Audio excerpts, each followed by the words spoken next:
प्रिय विद्यार्थियों नमस्कार। हिंदी की ऑनलाइन शिक्षण व्यवस्था में आप सबका हार्दिक अभिनंदन स्वागत। आइए प्रारंभ करते हैं हिंदी का शिक्षण। आज हम हिंदी शिक्षण में अध्ययन करेंगे पद परिचय का। पद परिचय की परिभाषा, उसका अर्थ, संज्ञा पद का परिचय, सर्वनाम पद का परिचय, इसका हम अध्ययन पहले कर चुके हैं। जैसा कि आप सब जानते हैं कि पद परिचय कक्षा 10 के प्रश्न पत्र में व्यावहारिक व्याकरण वाला जो खंड रहेगा, इस खंड में यह 4 अंकों का पूछा जाएगा। पद परिचय के अंतर्गत संज्ञा, सर्वनाम, विशेषण, क्रिया, अव्यय। अव्यय पद कौन कौन से हैं? क्रिया विशेषण, समुच्चय बोधक, संबंध बोधक और विस्मयादि बोधक। इन पदों का परिचय पूछा जाएगा। पद की परिभाषा क्या होती है? तो वाक्य में प्रयुक्त शब्दों को ही पद कहते हैं। पद परिचय क्या होता है? वाक्य में प्रयुक्त शब्दों का भूमिका अनुसार परिचय करवाना या व्याकरणिक परिचय करवाना ही पद परिचय कहलाता है। अब इसमें से हमने संज्ञा पद का परिचय कैसे करवाते हैं ये सीख लिया था। सर्वनाम पद का परिचय कैसे करवाता है ये भी हमारे ध्यान में आ गया था। अब आज का हमारा जो प्रकरण है वह है विशेषण पद का परिचय करवाना।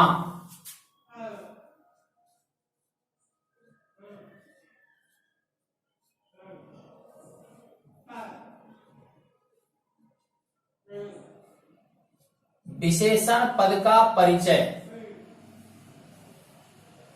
किसी भी पद का परिचय करवाने के लिए सबसे पहले जो वाक्य हमको दिया जाएगा और उसमें जो रेखांकित पद होगा, सबसे महत्वपूर्ण बात यह है कि रेखांकित पद हमको पहचानना आना चाहिए। तो जैसे ही हम वाक्य पढ़ेंगे तो रेखांकित पद में सबसे पहले हमको यह तय करना है कि रेखांकित पद संज्ञा है या सर्वनाम है या विशेषण है या क्रिया है या अव्यय पद है। यह पहचान हो जाने के बाद संज्ञा पद में किन किन पदों का परिचय होता है, सर्वनाम में किन किन बातों का परिचय होता है, विशेषण में किन किन बातों का परिचय होता है या क्रिया में किन किन बातों का परिचय होता है, ये हमारे ध्यान में रहना चाहिए।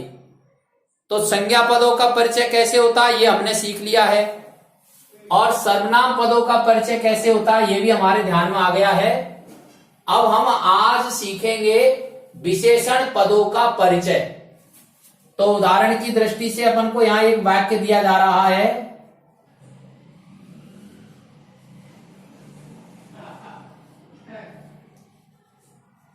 श्रेष्ठ पुरुष इन बातों पर कम ध्यान देते हैं।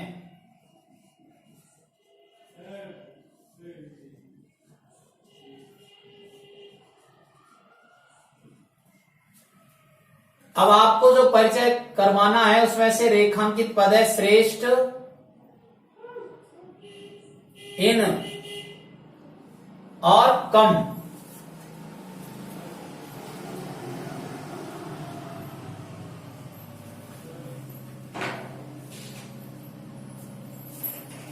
श्रेष्ठ, इन, कम पदों का परिचय देना है। तो सबसे पहले तो हमें जो पद दिए गए हैं इन पदों को पहचानना है कि ये पद किस प्रकार के हैं। तो श्रेष्ठ पुरुष, यहां पर पुरुष वाक्य का कर्ता है और श्रेष्ठ इस पुरुष की क्या बता रहा है? विशेषता। और विशेषता बताने वाला पद क्या कहलाता है? विशेषण कहलाता है। इसलिए यहां देखिए आप, श्रेष्ठ पद का परिचय। तो सबसे पहले जिस पद का परिचय देना है उसको लिख दीजिए, उसके आगे लिखना आप श्रेष्ठ पद का परिचय। अब श्रेष्ठ पद क्या है? तो सबसे पहले इसका भेद लिखेंगे, फिर भेद के बाद में उपभेद लिखेंगे।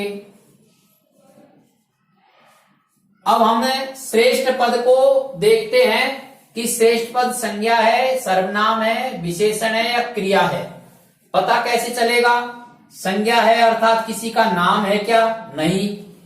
सर्वनाम है अर्थात ये संज्ञा के स्थान पर काम आने वाला पद है क्या? नहीं।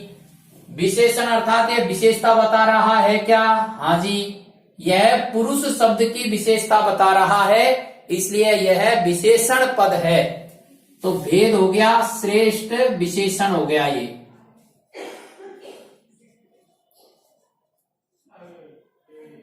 जब हमें पता चल गया कि ये विशेषण है, तो विशेषण पदों का क्या क्या परिचय देना होता है। तो विशेषण का उपभेद बता सकते हैं, विशेषण की अवस्था बता सकते हैं, और विशेषण का लिंग बता सकते हैं, विशेषण का वचन बता सकते हैं,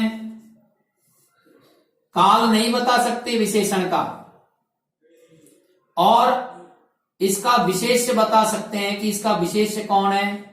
क्योंकि यदि विशेषण है तो विशेष जरूर होता है, और फिर संबंध बता सकते हैं।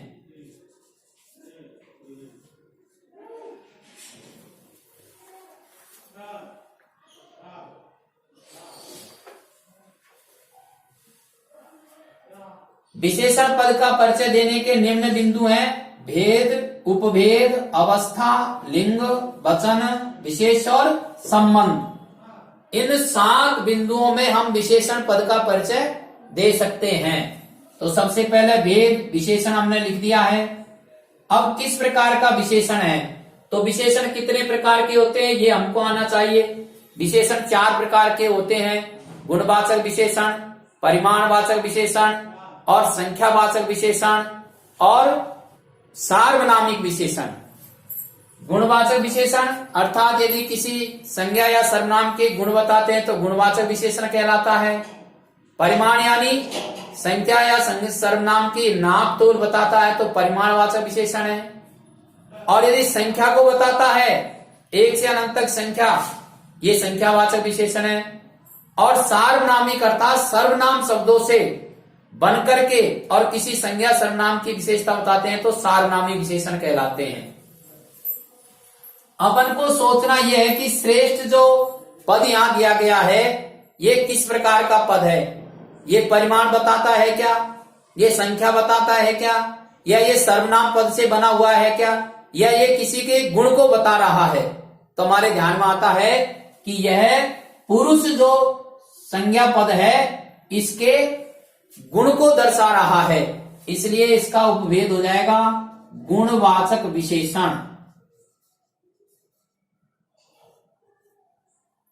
फिर अवस्था, विशेषण की 3 अवस्थाएं होती है: मूलावस्था, उत्तरावस्था और उत्तमावस्था। तो श्रेष्ठ किस तरह की अवस्था है, मूलावस्था है या उत्तरावस्था है या उत्तमावस्था है। श्रेष्ठ, श्रेष्ठतर, श्रेष्ठतम, ये 3 अवस्थाएं बनेगी। श्रेष्ठ मूलावस्था, श्रेष्ठतर उत्तरावस्था और श्रेष्ठतम उत्तमावस्था। तो यहां पर कौन सी अवस्था है, ये मूलावस्था है। तो यहां मूलावस्था लिख देंगे। फिर इसका लिंग लिख देंगे। तो किसकी विशेषता बता रहा है, पुरुष की, इसलिए श्रेष्ठ क्या है, पुल्लिंग है। वचन एक वचन है। और विशेष कौन है इसका, किसकी विशेषता बता रहा है, विशेषण जिसकी विशेषता बताता है उसे विशेष्य कहते हैं। श्रेष्ठ पद पुरुष पद की विशेषता बता रहा है, इसलिए पुरुष इसका विशेष है। और संबंध, तो यह किससे संबंध है इसका, तो यहां लिखेंगे विशेष पद के साथ संबंध है।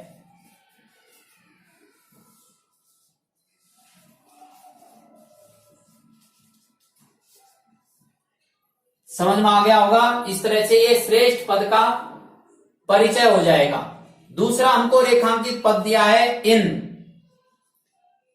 अब हमको इन पद का परिचय देना है। समझिए आप, इन पद का परिचय देना है अर्थात सबसे पहले हमें ये सोचना है कि इन पद क्या है, संज्ञा है क्या, संज्ञा किसे कहते हैं, नाम को नाम है क्या, ये सर्वनाम है क्या, सर्वनाम किसे कहते हैं, संज्ञा के स्थान पर काम आने वाले पद को सर्वनाम कहते हैं। तो ये कोई किसी संज्ञा या सर्वनाम के स्थान पर काम आ रहा है क्या, अर्थात ये संज्ञा पद नहीं है, सर्वनाम नहीं है। ये विशेषता बता रहा है क्या, इन बातों जो पद है, इन बातों की विशेषता बताने का काम कर रहा है इन पद, अर्थात ये विशेषण हैं। विशेषता बताने वाले पद को विशेषण कहते हैं। अब हमको ये देखना है कि ये किस प्रकार का विशेषण है। गुणवाचक है क्या, परिमाणवाचक है क्या, संख्यावाचक है क्या, या सार्वनामिक है क्या। तो यह बात जो विशेष्य पद है इसके गुण को दर्शाता है, या इसकी संख्या को दर्शाता है, या इसके परिमाप को दर्शाता है, या इसके सर्वनाम रूप को दर्शाता है, ये आप विचार करिए। तो आपको ध्यान में आ रहा होगा इन जो पद है यह बातों की ओर संकेत कर रहा है, अर्थात ये सर्वनाम पद से बना हुआ है। सार्वनामिक विशेषण को सांकेतिक या संकेतवाचक विशेषण भी कहते हैं। तो इसका भेद हो जाएगा संकेतवाचक विशेषण या सार्वनामिक विशेषण।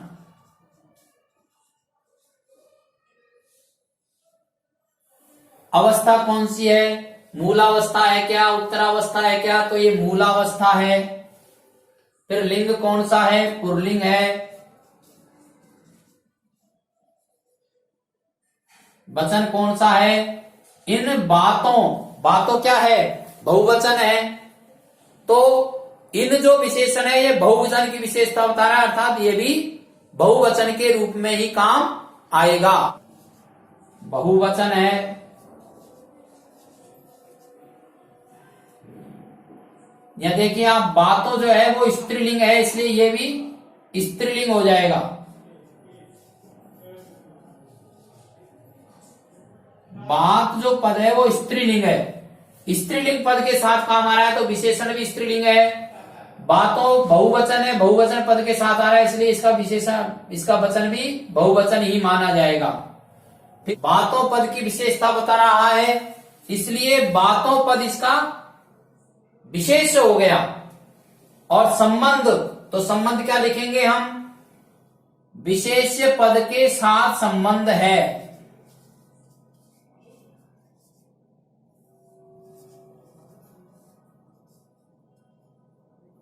अब आप कोष्टक में विशेष पद बातों भी लिख सकते हैं। इस प्रकार से इन पद का परिचय हम इन 7 रूपों में दे सकते हैं। विशेषण है, संकेतवाचक विशेषण है, मूलावस्था है, स्त्रीलिंग है, बहुवचन है, और इसका विशेष्य बातों पद है, और विशेष्य पद के साथ इसका संबंध है। अब अगला रेखांकित पद देखिए आप। अगला रेखांकित पद कौन है, कम। कम पद का परिचय देना है। जिस पद का परिचय देना है सबसे पहले उसको ऊपर लिखना आप, और उसके आगे लिखना कम पद का परिचय। ऐसे पूरा लिखना आप परीक्षा में। इसके बाद आप इसकी पहचान करना कि ये किस प्रकार का पद है। किस प्रकार का पद है, यानी संज्ञा है, सर्वनाम है, विशेषण है, क्रिया है, या अव्यय पद है। संज्ञा है यानी नाम है, सर्वनाम है अर्थात नाम के स्थान पर काम आता है, विशेषण है अर्थात विशेषता बता रहा है, और क्रिया है अर्थात काम का बोध करवा रहा है। अब इन चारों पदों में से कम जो पद है ये किस प्रकार का पद है, तो आपको ध्यान में आ रहा होगा कम जो पद है यह परिमाप बताता है, नाप तोल बताता है, उसकी मात्रा को बताता है, मात्रा बताने वाला पद है। और परिमाप या मात्रा बताने वाला पद क्या होता है, विशेषता बताने वाला पद होता है। और विशेषता बताने वाला पद क्या होता है, विशेषण होता है। इसलिए इसके सामने हम लिखेंगे, भेद के सामने लिखेंगे विशेषण पद है। अब विशेषण कितने प्रकार के होते हैं, विशेषण 4 प्रकार के होते हैं। गुणवाचक विशेषण, परिमापवाचक विशेषण, परिमाणवाचक विशेषण, और संख्यावाचक विशेषण, और संकेतवाचक या सार्वनामिक विशेषण। इन चारों प्रकार के विशेषण में से यह पद किस प्रकार का विशेषण है, गुण बताता है क्या, परिमाप या मात्रा बताता है क्या, संख्या बताता है क्या, या सार्वनामिक या संकेत करता है क्या। तो यह कौन सा पद है, मात्रा बताने वाला पद है, परिमाप बताने वाला पद है, इसलिए क्या हो गया? परिमाणवाचक विशेषण।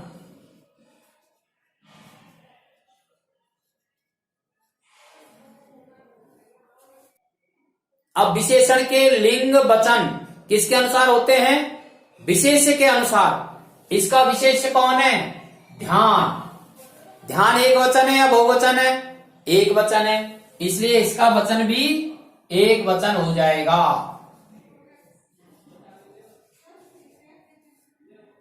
और ये मूलावस्था रहेगी इसकी। 3 अवस्थाएं होती है विशेषण की, ये मूलावस्था है। उत्तरावस्था में क्या होता? से कम। और उत्तमावस्था में क्या होता? सबसे कम। कम से कम, सबसे कम। तो ये कम है, अर्थात ये मूलावस्था है। और वचन क्या है? एक वचन है।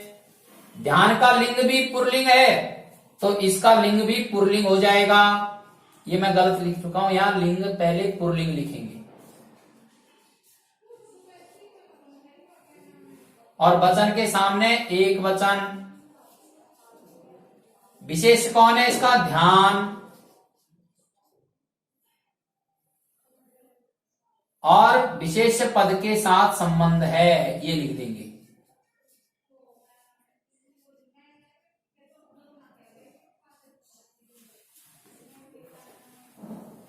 तो कम पद का परिचय क्या हुआ? भेद विशेषण, उपभेद परिमाणवाचक विशेषण, अवस्था मूलावस्था, लिंग पुल्लिंग, वचन एक वचन, विशेष ध्यान, और संबंध विशेष पद के साथ इसका संबंध है। इस प्रकार से इन रेखांकित पदों का हमने परिचय दिया है। अब एक उदाहरण और देखते हैं हम। ये पहला उदाहरण और ये दूसरा उदाहरण।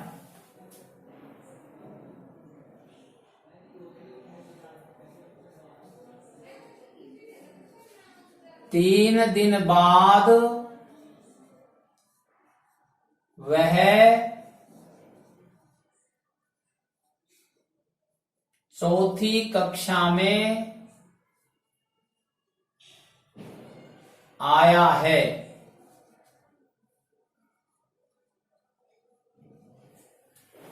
तीन दिन बाद वह चौथी कक्षा में आया है, और यहां पर 2 पद रेखांकित कर दिए गए हैं, 3 और चौथी। 3 और चौथी पदों का हमको परिचय देना है। परिचय देने के लिए सबसे पहले हमें जिस पद का परिचय देना है उस पद को यहां लिख दीजिए, और उसके आगे लिख दीजिए 3 पद का परिचय। उसके बाद उस पद की पहचान करनी है, उसके भेद को जानना है कि यह कौन से प्रकार का पद है। अब कौन से प्रकार का पद है, अर्थात 8 प्रकार के जो पद दिए गए हैं उन 8 में से ये किस प्रकार का पद है। तो 3 जो पद है यह किसका बोध कराता है? संख्या का। ये नाम है क्या किसी का? नहीं। संज्ञा के स्थान पर काम आता है क्या? नहीं। संख्या का बोध कराता है। संख्या का बोध कराने वाले जो पद होते हैं वो संख्यावाची विशेषण कहलाते हैं। तो ये कौन सा पद हो गया? विशेषण पद हो गया। तो भेद के सामने लिखेंगे विशेषण। विशेषण कितने प्रकार के होते हैं? 4 प्रकार के होते हैं। पहला गुणवाचक, दूसरा परिमाणवाचक, तीसरा संख्यावाचक, और चौथा सार्वनामिक या संकेतवाचक। 3 पद कौन सा है? संख्या बताने वाला है, इसलिए कौन सा भेद हो जाएगा? ये संख्यावाचक विशेषण।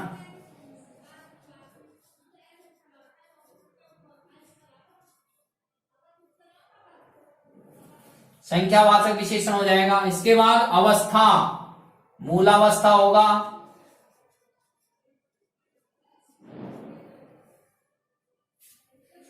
लिंग, 3 दिन, दिन क्या है? पुल्लिंग है, तो इसका लिंग भी पुल्लिंग हो जाएगा।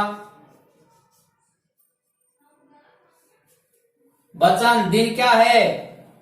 एक वचन है, तो इसका वचन भी एक वचन हो जाएगा। विशेष्य कौन है? दिन इसका विशेष्य है। और संबंध किससे है? विशेष्य पद से। तो परिचय के पद कौन कौन से हुए? विशेषण है, संख्यावाचक विशेषण है, मूलावस्था है, पुल्लिंग है, एक वचन है और विशेष दिन है और विशेष पद के साथ इसका संबंध है। इस प्रकार से ये 3 पद जो है इसका परिचय हो गया। अगला रेखांकित पद है हमारा चौथी। तो सबसे पहले आप लिख लिए चौथी पद का परिचय और फिर इसकी पहचान कीजिए। किसका बोध कराता है? नाम का बोध कराता है क्या? नहीं। संज्ञा के स्थान पर या नाम के स्थान पर काम आता है क्या? नहीं। तो ये बोध किसका करा रहा है? संख्या का। संख्या की संख्या रूपी विशेषता को बता रहा है। ये कक्षा की संख्या बता रहा है कि कक्षा कौन सी है। तो संख्या बताने वाला पद क्या होता है? संख्यावाची विशेषण होता है, इसलिए यह पद भी विशेषण पद हो जाएगा।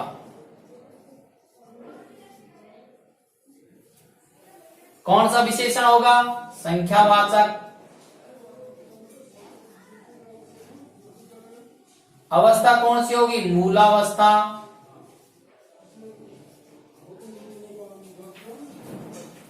लिंग कौन सा है? तो विशेषण का लिंग क्या होता है? जो विशेष का लिंग होता है वही विशेषण का लिंग भी होता है। विशेष देखिए कौन है इसका? कक्षा। कक्षा का लिंग कौन सा है? स्त्रीलिंग।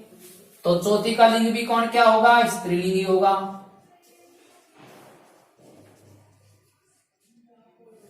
वचन, जो वचन विशेष का होता है वही वचन विशेषण का भी होता है। तो कक्षा एक का बोध होता है या अनेक का बोध होता है? कक्षा से। कक्षा से एक का बोध हो रहा है, इसलिए यह एक वचन है। अब इसका विशेष कौन है? किसकी विशेषता बता रहा है? कक्षा की। तो कक्षा इसका विशेष है और विशेष के साथ संबंध हो गया। इस प्रकार से इसका अपना परिचय हो जाएगा। विशेषण, संख्यावाचक विशेषण, मूलावस्था, स्त्रीलिंग है, एक वचन है, कक्षा इसका विशेष है और विशेष के साथ संबंध है। अब एक उदाहरण आपको दिया जाएगा और उसके रेखांकित पदों का परिचय आपको देना है।